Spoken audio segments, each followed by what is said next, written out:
A chamada final. Rick Joyner. Capítulo 2. Duas testemunhas. Por alguns dias fiquei com uma profunda depressão. Tudo me parecia tão desanimador. Até mesmo o barulho das pessoas me irritava e toda interrupção ao que eu queria fazer me fazia ficar com raiva. Fiquei pensando o pior a respeito de cada pessoa e tive que lutar para conter os meus pensamentos que surgiam em mim para com elas. Me sentia como se tivesse decaído até o inferno, e dia a dia me parecia que ia nele descendo a uma profundidade cada vez maior. Finalmente chamei ao Senhor e quase que naquele mesmo instante me achei à frente da porta, com sabedoria ao meu lado. Senhor, sinto muito. Parece que decaí da tua presença até o inferno. O mundo todo ainda jaz sob o poder do maligno, me respondeu ele, e você anda à beira do inferno a cada dia. Mas há uma vereda da vida. Há profundos fossos em ambos os lados da vereda da vida, de modo que não é para você se desviar deste caminho estreito. Bem, eu caí num desses fossos e não conseguia sair de lá. Ninguém consegue por si mesmo. É por fazer as coisas a seu modo que você cai neles, e você mesmo não tem como conseguir sair. Eu sou o único modo pelo qual dá para sair. Quando você cair, não perca seu tempo procurando compreender toda a situação, pois assim você irá se afundar ainda mais no atoleiro. Tão somente peça socorro. Eu sou o seu pastor e sempre vou socorrer quando você me invocar. Senhor, não quero perder tempo procurando compreender tudo, mas eu gostaria realmente de saber como foi que eu caí tão profundo e tão depressa. O que me fez desviar da vereda da vida de modo a cair num fosso como aquele? Tu és sabedoria, e eu sei que é sábio perguntar. É uma atitude sábia saber quando pedir algum esclarecimento e quando apenas pedir socorro. Aqui é sábio você perguntar. Apenas quando você está em minha presença é que você pode compreender. A sua compreensão sempre será deturpada quando você estiver em depressão. Você nunca verá de maneira adequada a verdade naquele lugar. A depressão é o engano que vem por ver o mundo a partir da perspectiva do próprio mundo. A verdade vem por ver o mundo através dos meus olhos, de onde me sento, à mão direita do Pai. Tal como os querubins de Isaías 6, os que vivem em minha presença dirão: toda a terra está cheia da sua glória. Me lembrei de que quando eu era um novo convertido, eu tinha lido esse texto, pensando que esses querubins tinham se enganado. Eu não podia compreender como eles podiam dizer: toda a terra está cheia da sua glória, uma vez que toda a terra parecia estar cheia de guerras, doenças, abusos infantis, fraudes e males por toda a parte. Então o Senhor falou comigo um dia e disse: a razão por que esses querubins dizem que toda a terra está cheia da minha glória é porque eles vivem na minha presença.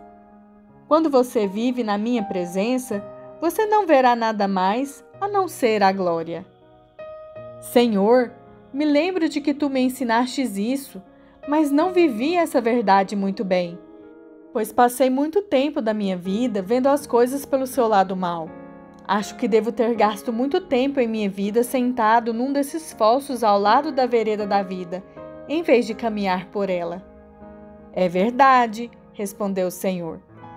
De quando em quando você se levantava e dava alguns passos, mas logo escorregava para dentro do fosso do outro lado. Mesmo assim, você chegou a fazer algum progresso, mas chegou a hora de você permanecer andando na vereda. Não venha a perder mais tempo algum caindo nesses fossos. A brandura e a paciência do Senhor parecia que estavam tomando conta de mim, quando ele continuou. O que fez com que você caísse no fosso da última vez? Começou ele de novo. Depois de pensar a respeito, pude perceber que eu tinha me preocupado com a sensação por que passava e não com a sua causa. Eu desviei os meus olhos de ti, confessei. Sei que parece ser muito simples, mas foi isso que você fez. E para se desviar da vereda da vida, basta isso, tirar os olhos de mim. Quando você vive em mim, tudo o que você vê é glória. Isso não quer dizer que você não vai ver os conflitos, confusão, escuridão e engano que se acham no mundo, mas quando você os vir, sempre verá a minha resposta para essas coisas. Enquanto viver em mim, você sempre verá a verdade prevalecendo sobre o engano e verá a maneira pela qual o meu reino virá. Senhor, quando eu estou aqui, tudo isso é muito mais real para mim do que qualquer outra coisa que tenha passado na terra. Mas quando estou lá, tudo daqui parece como um sonho. Eu sei que as coisas daqui que são as verdadeiras e que a terra é temporária. Sei também que se este lugar fosse mais real para mim na terra, eu teria condições de andar mais na tua sabedoria e permanecer na vereda da vida. Tu disseste que pedir alguma coisa sempre é um ato de sabedoria. Eu te peço que o reino celestial seja mais real para mim quando eu estiver na terra. Então terei como andar com maior perfeição em teus caminhos. Peço-te ainda que me ajudes a levar essa realidade a outros. As trevas estão crescendo muito na terra, e são poucos os que têm essa visão. Te peço que nos dê mais do seu poder, que possamos ver mais a tua glória e que possa conhecer o verdadeiro julgamento que vem da tua presença. Quando você passar a viver pelo que vê com os olhos do seu coração, você andará comigo e você verá a minha glória. Os olhos do seu coração são o meio pelo qual você pode ver a dimensão do Espírito. É através dos olhos do seu coração que você pode ver o meu trono da graça, a qualquer momento. Se você vier até mim, eu ficarei mais real para você e também lhe confiarei mais do meu poder. Enquanto ele falava, fui compelido a me voltar e olhar as multidões de reis, príncipes, amigos e servos do Senhor que permaneciam no hall do julgamento. A maravilha e a glória de tudo o que acontecia ali eram tão grandes que eu me satisfaria vivendo ali por todo sempre. Mais uma vez fiquei pasmado ao ver que este lugar era apenas o começo do céu. Mas mesmo com todas as suas maravilhas, a verdadeira maravilha do céu era a presença do Senhor. Aqui no começo do céu, ele era a sabedoria e era o juiz. O que era o mesmo? Senhor, perguntei, aqui tu és sabedoria e juiz, mas como tu és conhecido nas outras esferas do céu? Eu sou sabedoria, eu sou o juiz em todas as esferas, mas eu sou ainda muito mais. Já que você me perguntou, vou lhe mostrar quem eu sou. Mesmo assim, você apenas começou a me conhecer como sabedoria e como juiz. No devido tempo você irá saber mais a meu respeito, mas há outras coisas sobre o meu julgamento que você terá que aprender primeiro. A primeira testemunha. Os julgamentos de Deus são o primeiro passo para os domínios dos céus, disse uma voz que eu não tinha ouvido antes. Quando o dia do julgamento chegar, o rei será conhecido por todos e os seus juízos serão compreendidos.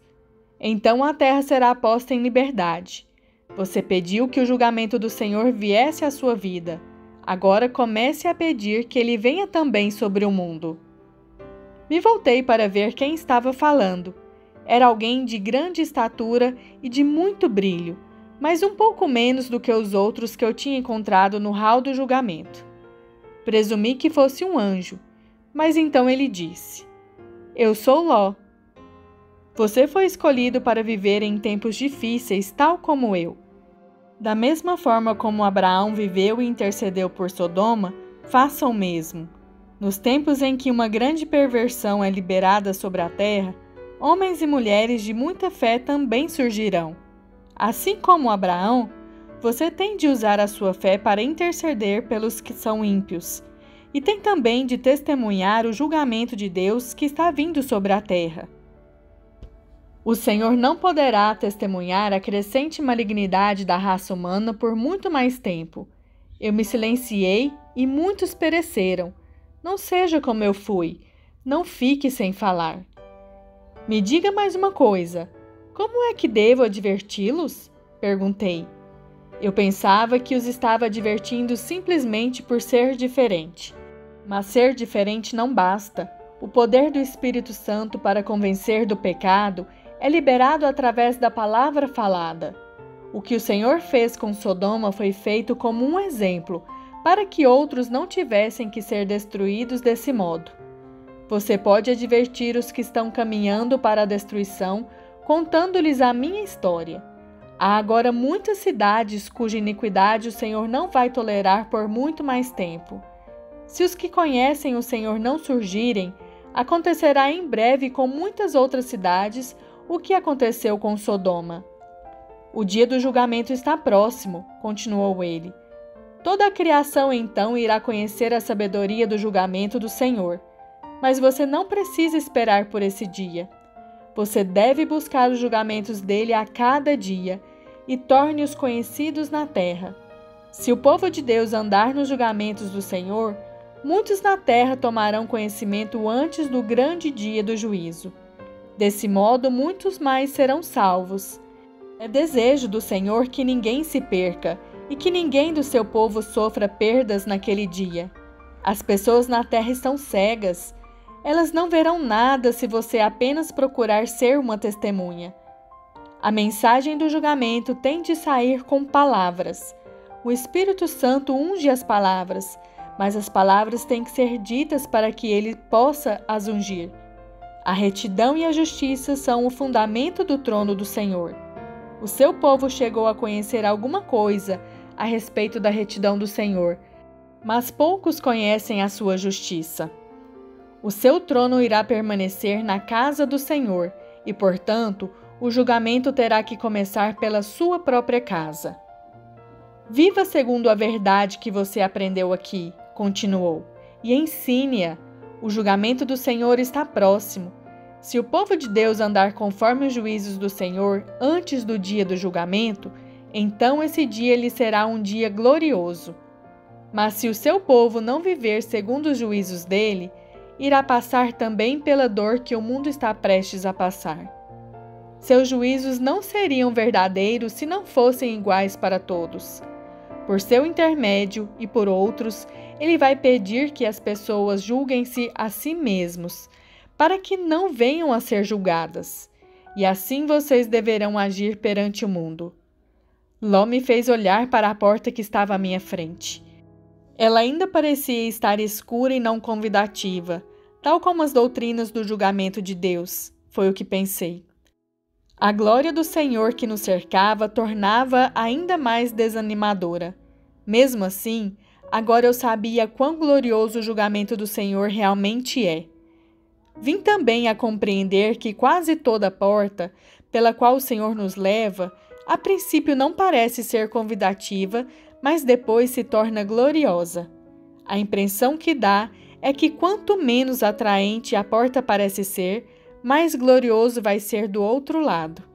Apenas que para passar pelas portas do Senhor é necessário ter fé, mas elas sempre nos levam a uma glória maior.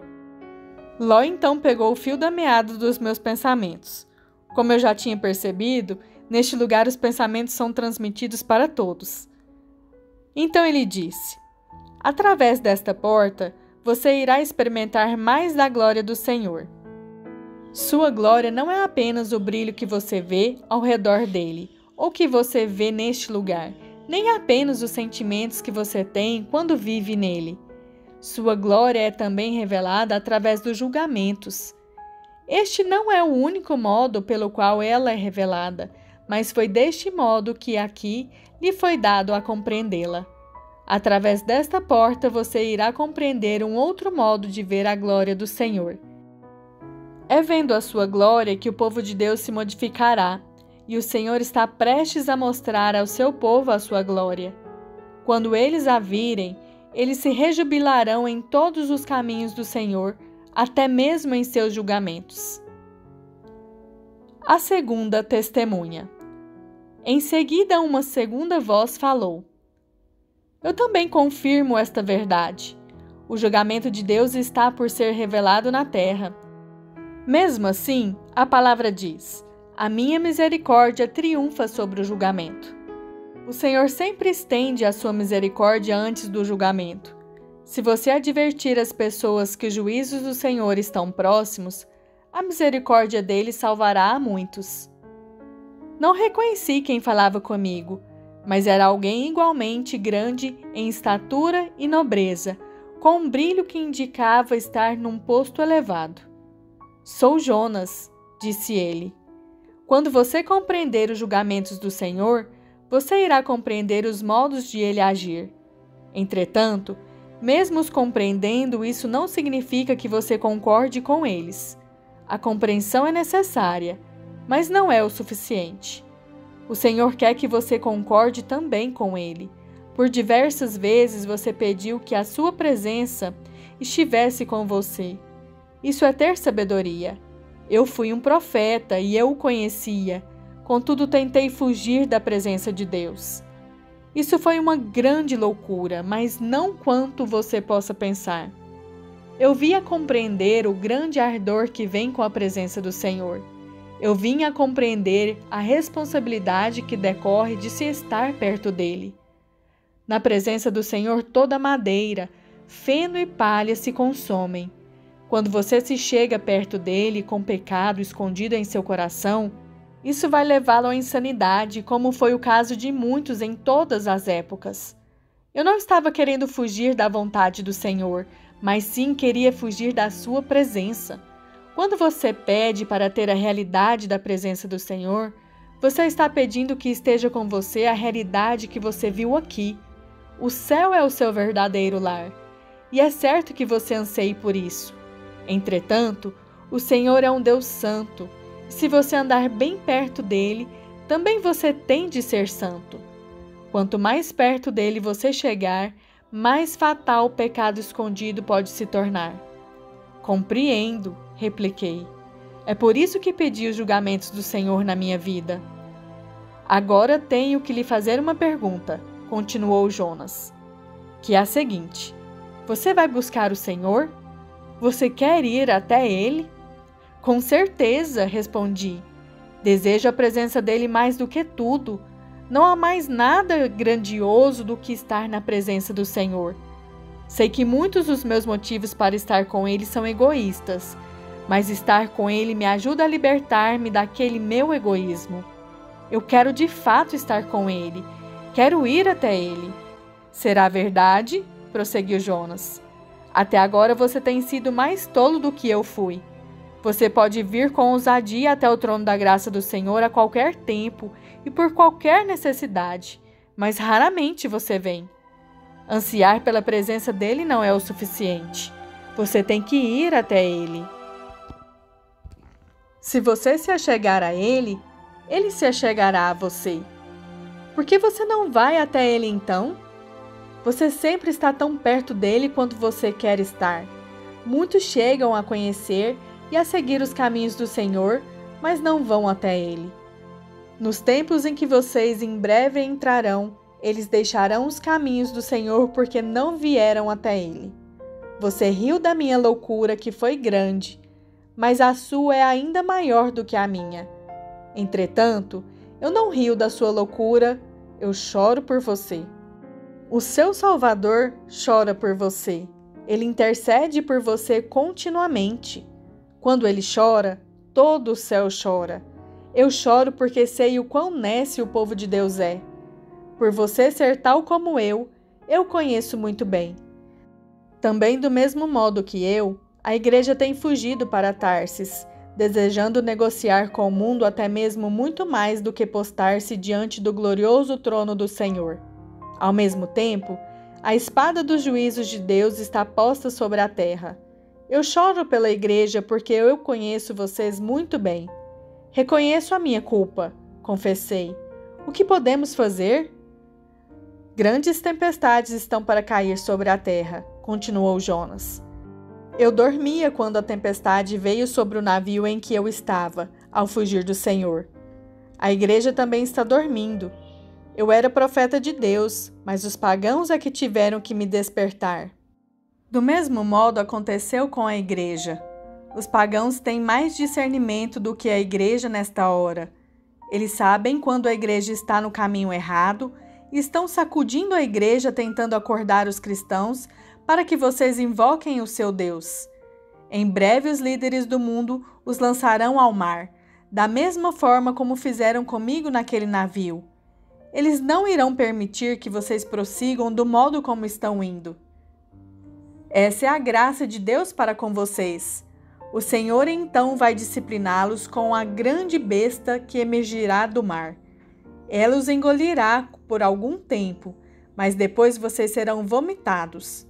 Então vocês pregarão a mensagem do Senhor. Não tem outro jeito? Perguntei. Sim, há outro jeito, respondeu Jonas. Embora isso tenha acontecido e está acontecendo. Alguns já estão na barriga da besta. Outros estão prestes a serem lançados ao mar e outros ainda estão dormindo, mas quase todos já tomaram o navio que ia para a direção errada, querendo negociar com o mundo. Entretanto, vocês podem se julgar a si mesmos e o Senhor não terá que julgá-los. Se vocês despertarem, se arrependerem e forem pelo caminho pelo qual o Senhor os enviou, vocês não terão que ser engolidos pela besta. A besta a que você está se referindo é a de Apocalipse 13? Perguntei. É ela. Como você pode ler neste capítulo, foi dado a esta besta que pelejasse contra os santos e os vencesse. Isso irá acontecer com todos os que não se arrependerem. Mas saiba que os que forem vencidos por essa primeira besta serão vomitados por ela antes que a besta seguinte apresente-se, aquela que emergirá da terra. Mesmo assim, será muito mais fácil vocês se arrependerem, pois é bem melhor não ser engolido pela besta. Jonas então explicou. Assim como a história de Ló é uma advertência àqueles que se entregam à perversão, a minha história é uma advertência à igreja como profeta do Senhor. A igreja está fugindo da presença do Senhor. Ela está fugindo, indo atrás de toda atividade, em vez de estar buscando a presença do Senhor. Você pode até mesmo chamar a atividade que você exerce de ministério, mas na verdade é uma fuga da presença do Senhor. Como eu disse, a igreja está fugindo para Tarsis, de forma a poder negociar com o mundo, indo em busca dos tesouros do mar, ao passo que os tesouros são muito maiores. Os tesouros do céu. São poucos que os buscam.